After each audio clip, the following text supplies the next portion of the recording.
I have a theory on why entrepreneurs disproportionately homeschool their children. Think about what it takes to build something of your own. You had to look at the society and you had to say no to the normal path. Everyone told you, take the safe route, go get that degree, get the job, climb the ladder, it's safe, consistent. And you looked at all of that and you said, no, that is not for me. I want to build my life myself with freedom. And then you went and built it. Then you have a kid. Again, all of a sudden you're staring at that same path. Waking up, a time that someone else tells you to take your kid to school, having to spend 2 hours in a car line. Your kids are having trouble with their bully classmates or a bully teacher. They're losing love for learning. They sit in the classroom for 6 hours learning something that someone else decided 50, 60 years ago was important for them to learn. And then those kids get measured against everybody on the same metric that at this point doesn't even matter. The disconnect between the life that you're leading as an entrepreneur yourself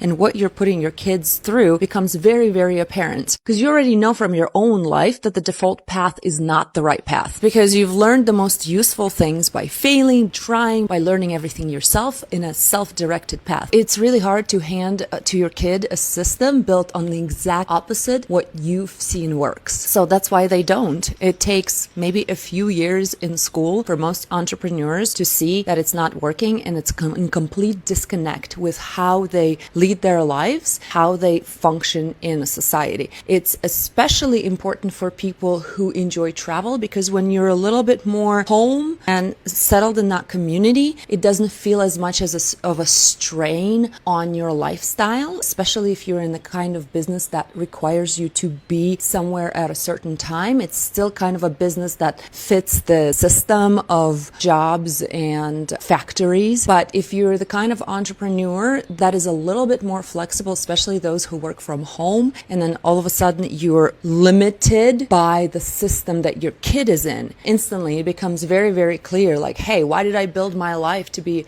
as free as it is, to then put my kid in school and to get back into the cage again? With AI taking over so much and the jobs disappearing and people more going into entrepreneurship, more and more people will homeschool, and more people will homeschool and travel specifically. That's why I've built a community of traveling homeschoolers that can do it together as a village. That's why I've built resources to help people step out of the 9-to-5s and find either remote jobs, remote businesses. That's why I've built a program that will nail down the exact business that is perfect for you. And that's why I've built a library of over 275 questions that people have for unschooling, world schooling, and homeschooling, so that you could understand how this works. If you want any of those, read the caption below. It tells you how to get it.